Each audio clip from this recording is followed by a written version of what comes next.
Hi, everybody. Welcome to another episode of Sessions with Paula. This is our first episode for the new year. Happy New Year, everybody. We're wishing you pleasurable, exploratory, and amazing sex to come. So, you guys, today I have with me Xen. You've seen her here before. Hi. This is her second time on the show. Hello. And Xen and I, met through mutual friends. We are both really interested in sex education. And the last time she was here, we had a really fruitful conversation around sex toys. And we always like to talk about culture, family, and religion, and how that gets in the way of solo play and just seeking joy and pleasure when it comes to sex. Today, we are going to talk about the purity culture. And we both have a lot to say about that. And guys, Xen is in the business of guiding in the realm of pleasure and joy. So she's also gonna give us some points in how to continue to seek pleasure, even though we grew up with really negative messages around sex and a lot of shame, especially in the purity culture. So welcome. Thank you. Guys, so I wanna start with, let's talk about the purity culture and how the messages about sex can have a great impact in how someone sees themselves sexually, right? So you guys, let's start by defining the purity culture, right? What are your thoughts? Xen, how would you define it? And I also have some thoughts, but tell me, what are your thoughts about how would we define the purity culture? I know you got the historical definition down. Kind of like how I view it and how I see it affect people is more so like a kind of set of ideas that people have surrounding sex and the way that they should behave surrounding sex. And they're very negative and restrictive values in regards to sex, pretty much. Yes, guys. So a lot of the messages are often, you can't have sex till marriage. And these messages are passive and direct, even when people start, all the way from childhood. It is, a little bit of history, guys. So it traces back to the 1990s, evangelical Christians of the 1960s from the free love movement, having children, and they believe that maybe the AIDS epidemic and the rising teen pregnancies was due to sexual sins or loose morals. And, Xen and I were talking a little bit about this, that a lot of the time control comes out of fear, right? And so shame is also a big part of the purity culture. And they even talk about if you have sexual urges or thoughts, these should be repressed. So I have a lot of thoughts about that. And how do you think, let's start with this idea of you can't have sex until marriage. And you've shared with us, Xen, that you've grown up in Jehovah's Witness, right? So even thinking a little bit about your experience, how shame played a role, how do you think that really marks you as you're starting to develop when it comes to your own sexual being? Well, Jehovah's Witnesses, it's, first of all, law. You cannot have sex before marriage. If you don't get caught, you might not get in trouble for it. But if you're pregnant, you will get what they called expelled. And baby daddy as well, if he's part of the congregation. Because neither of you are supposed to be having premarital sex. And then now you have this bastard child born out of wedlock. It's a direct sin against God. Wow. And imagine, guys, what that looks like. And when I work with couples that have waited to have sex until marriage, a lot of the times what happens is that they're completely unprepared, and there's such a confusion because I was told that if I did these things, then somehow sex is going to be great once I get married. And it's something that they really have to grieve. For a lot of couples or even individuals, it takes them a really long time because they're like, but wait, I am married with someone that I love and I care about, and I want to have pleasure with this person. But the mental aspect of it can be so impactful. Another couples, it was really interesting. I had one couple that we only had 3 to 4 sessions, and they really understood this idea of pleasure and joy. And even in the session, sometimes I have people do little exercise in the session when I have them really look at each other when they're engaging. And that was it. And I never saw them again. So I'm hoping that they're having amazing sex. Let's continue to talk a little bit about this because this kind of drives me a little crazy. Abstinence only education. Yeah. Guys, Don't touch your abstinence body. Don't only touch education. yourself. Don't look at each other. Don't think about it until you're married. Like, that's so scary. And abstinence only education oftentimes comes with the purity rings and the hymen checks. Like, highly invasive on the part of little, people with vaginas. They don't always end up being girls. But, little girls at the time, highly invasive on their part. And then it teaches both men and women that sex is not necessarily for pleasure, that it's for duty. I remember Oh my God. I was, I have again, something to say about that. Yes. yeah, again, like we got Bible studies as kids. I remember they were the boy who gave my brother's Bible studies, he said, oh, sex is not for like pleasure and fun, it's for procreation. God made sex for procreation. And I was like, but why would we be doing all this if it wasn't pleasurable? You Right. know, like, what is the point? Are you not supposed to derive pleasure from sex? So I'm like, is that, like, I thought about that and I'm like, so that teaches people that they're not even supposed to be enjoying themselves, that sex is dutiful, that sex is impersonal in a way. And that's scary. But then the abstinence only thing, again, it teaches you that you shouldn't even think about sex until you are well past the point of no return. Yes. Which is scary. And then how you were saying, the fear, the way that your body feels when you're finally in that position. The shame the overall shame outside of like religion that people place on men and like not being able to attain an erection or maintain an erection, on top of like, God is watching, God is literally watching, like, how I'm supposed to get hard in front of my wife and God is watching, like, he's right there. Yes. That's scary. Like, it's like, literally they used to be like, God is omniscient, God is omnipotent, whatever the word is, but God is everywhere, everything all at once. And that can be beautiful, but like, when you've been told that God never wants you to do this until this point, when you're at the point, your body's not used to being at the point. I got to get there still. So it's going to take so long. Like, these are, and even if those are your beliefs, it's like a psycho-spiritual reaction, I guess is what the word is. Like, it's psychological, but it's like a spiritual attack on yourself. You feel like you're sinning so bad, even though you're not. And there's such a conflict, because how do you stay true to your sacred values and at the same time engage in some type of pleasure? And you talked about that word duty, right? Because what I notice is that couples, we don't talk enough about the trauma that happens within the couple, where the woman says, it is my duty as a woman to please, right? And then what happens is that, I'm just kind of like gonna close my eyes and get through with this. And that can create sexual trauma within the relationship with someone that you actually care and love. Mm-hmm. So we're setting relationships up for failure. The other thing, as you know, so for my field, there's so many studies that always point to the other direction when it comes to abstinence only education, right? People that don't have comprehensive sex ed, higher rate of STIs, right? Teen pregnancies, and very confused about their bodies and sexual functioning, sexual dysfunctions. What you mentioned, okay, I'm having a hard time maintaining an erection, not only because maybe I don't even know how to engage with my body, but also I have God watching through the window.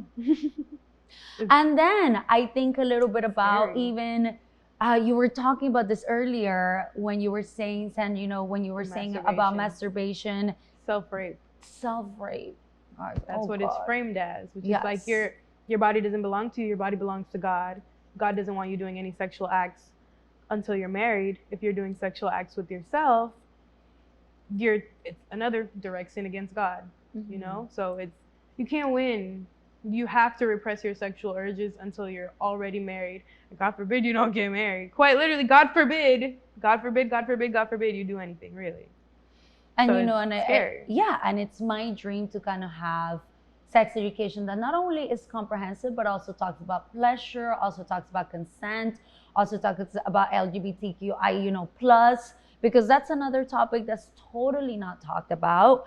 And I believe that sexual health is a human right issue. But every study literally that exists out there, guys, please look up. There's a study the British NATSEL study, that very similar findings, right? When people receive education all the way starting from school, again, they had sex later in life, it was more for pleasure, less likely to be in situations where they were taken advantage of or assaulted or there was some type of sexual trauma. So it is so important for us to understand that that is an old ass way of thinking. Like, and that teaching we them gotta about it is not gonna excite them into it. Teaching people about sex will scare them, I swear. There's a lady on TikTok with a list. She got like 426 things that can happen if you get pregnant.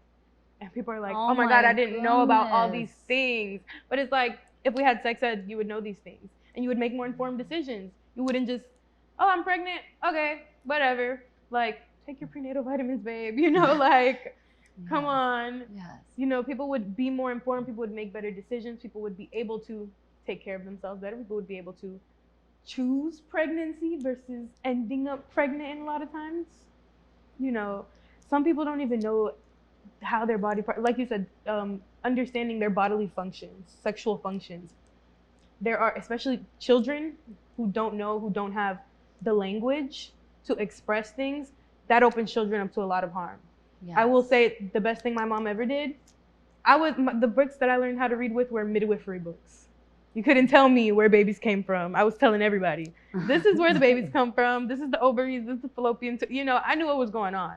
Nobody could tell me, oh, here, do this, here, do that. But other children, with their nicknames for their genitals and their unawareness of what goes on in the genital region, their unawareness that sex and sexual acts are for adults, unfortunately, we're able to be coerced into things. And, you know, it's very unsafe overall to not educate children on their bodies and their sexual functions, because a little boy can be like, this one touched me inappropriately. Otherwise, little kids, oh, we were just playing, nothing happened. You know, it's easy to cover up when children don't know how to truly express what they need or what is actually happening. Yes. Let's talk a little bit about, so as we know, or for some of you that don't know, the purity culture places a lot of restrictions on women's sexuality, right? While men are seen as innately sexual, and both genders, again, are taught not to have sex till marriage, and also penetrative sex is the only real form of real sex, which cannot happen until marriage. Let's talk about the repercussions or the consequences of these messages, especially for women, right? Because I think that there's something about, right, like when we think about the purity culture, it's almost like something that you're born with and you have to keep because you can lose. And there's this, you know, it's almost like tied into virginity. So you have to stay pure. What are your thoughts? Oh my gosh. So literally, even if you look up the word purity, it literally means like untainted in a way. So like your virginity is like the torch and somebody's coming to take it. You got to safeguard it with your life. But if you get married, then you just got to hand it over. It is what it is. But before that, you got to hide it with your life. But then how do you unlearn that this is something you have to guard? So then you can give it to your husband willingly, but now you still feel like there's your hand's empty. Somebody took it away from you. It's taken, it's gone. Like, that teaches you that somebody is literally coming to take something away from you, that you are whole before sex, but after you are less. You're lacking something. But so that now, if you keep having sex, whether your virginity is gone or not, now there's something else. Something is taking. You're less and you're less and you're less and you're less. That's why they don't want you to have sex with anyone else. Besides the fact that God doesn't want you. You're just less. Yes. That's what it teaches you. And imagine how that breeds in your life. And how it breeds resentment, men and other men. I think about like the way that men are so jealous of other men. Look who he got. Because he gets to have her, take her. She belongs to him. He got it. He got her. You know, it breeds resentment in each other. It makes them feel sometimes, from the outside in, I've never lived that life, but from what I've seen, you know, it kind of makes men feel like if they're not, this is hard to word kind of, because I don't want to overstep. I'm not a man, you know, but I can see that it's hurtful to them. You know, it's hurtful to not be in sexual proximity to people. Sometimes it's hurtful that other people get to be in sexual proximity to people because there's something so intrinsically linked in that worth. I need to take something from someone to be worth something. Interesting. And I think and going back, yeah, I didn't even think of that, but that's I'm as you're talking, I'm kind of putting things together because I think that there's a lot of truth to what you're saying. And even when we put that stamp that men are innately sexual, right? That if something happened, well, you shouldn't have been wearing that skirt. Well, you shouldn't have provoked men in that way. And guys, and I want to be really clear that both genders suffer, right? Because there's a lot of boys that also take purity pledges, that also kind of wait until marriage. And then when we think a little bit about, one of the things that I noticed with my clients that have grown up in the purity culture, especially men, they get a little bit creative, but still with so much guilt. They're like, well, I started watching porn because it was less of a sin, right? And I masturbated, right? Like, but even when I think about early ejaculation, previously known as premature ejaculation, right? Like this is due to bad masturbatory training. That's one of the reasons. So you start masturbating really quick and then feel super guilty and shameful afterwards, right? And then this creates another issue as you get older. I've seen people have that conversation. First of all, I mean, I didn't know that was a widespread thing where people literally felt shame after an orgasm, especially when you're watching porn. It's like, oh my God, this is so crazy. Like, why am I looking at this? Oh my God, turn it off. Like, I can't. Like, I used to feel that way so much. I kind of proud to say that it's, I'm kind of a little bit past that now. But How? I think about, what do you think, and you had to tell yourself in order to go from shame to pleasure? I spent a lot of time masturbating by myself. Like that was just it. I needed to be alone and be in a space where I didn't feel like I was gonna get caught or get in trouble or anything like that. Like, unfortunately, not everybody has that experience, but like shit. If your parents ain't home and they don't get home till 6, go ahead at 3 o'clock and spend your time with yourself and work through whatever cry after if you need to, like whatever feelings come up, don't push them away. Work through them. Give yourself time to feel what you got to feel. Think about what you got to think about. Masturbate again if you feel the urge again, if you feel like you got more to work through. Because masturbation is not only a physical experience. These are, endorphins, emotional experiences. There's people cry during sex. You can cry during masturbation. It can be emotional experience. You're loving on yourself. It's important to love on yourself. Yes. And to figure out how to love on yourself. Yeah, and I think, when it comes to mindfulness, guys, this is something that may really help, right? Like when it comes to, oh my God, I'm feeling pleasure, but then maybe you've internalized somebody's voice or you're internalized somebody's should. I shouldn't be doing this. And I always encourage people, ask yourself, whose should is this? Whose voice is this? Right? Because when we think a little bit about, because another part of this purity culture thing is, if you have any sexual urges, they must be avoided, repressed. And if you haven't, you must repent. Yikes. Right? And so is it even possible? Guys, how many of us, right, like have literally, we call them on cognitive behavioral therapy, we call them automatic thoughts because that's what they are. Right? Like the shower is a pretty popular one that people are like, I was in the shower and I was thinking, right? So how can we even like control sexual urges? Is that even possible? I think you can only control how you act on them, but the physical urge, that's a thought, a feeling. It's when you are trying to control a thought or feeling, that is essentially repression because you're trying to push it away. You're trying to, even when you compartmentalize, that's still a form of repression. Sometimes, maybe you're just filing through the feelings, but you're still repressing them, unfortunately.